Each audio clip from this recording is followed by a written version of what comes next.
When working with a cloud media set, Retrospect offers the ability to seed the cloud media set so that you can write your backup data to a local device before shipping that cloud hard drive off to your cloud provider. This allows you to do a faster backup to local storage rather than pushing the data out to the cloud. This is helpful when you're dealing with a large amount of data, maybe several terabytes of data, so that you're not pushing that much data directly to the cloud.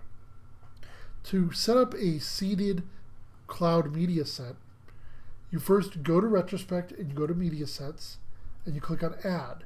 And then you choose Cloud as the type.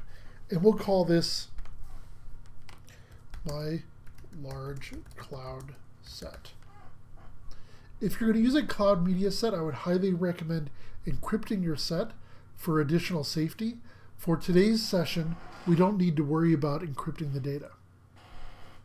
We're going to go ahead and click on Add. And then rather than choosing a specific type such as Amazon S3 or Dropbox, we're going to choose local storage. Once we choose local storage, we can choose our backup device that's available on our local network or locally attached. In my case, I've got a Drobo device I've already configured with Retrospect, and I'm going to select it and click on Add. Once I've done this, I can now perform a backup to this cloud set, but the storage is actually local. So when I go to Members, it shows me that my member is a locally attached device. I can now back up to that device, and then once the data is backed up, I can ship this drive off to my cloud service provider. Once the cloud service provider uploads it to the cloud, I can then modify the set to use my cloud credentials. So in this example, let's say I shipped my hard drive off to Amazon S3.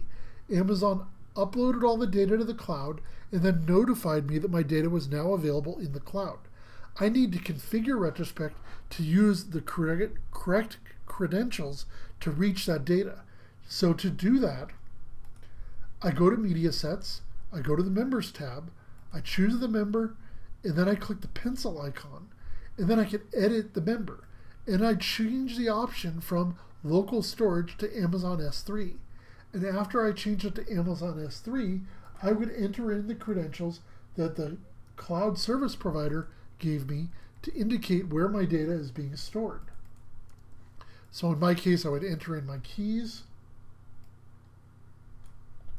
Then I have a secret key, which is like a password. And then I would choose Save. And then this will then update the member properties to use my cloud storage rather than the local storage.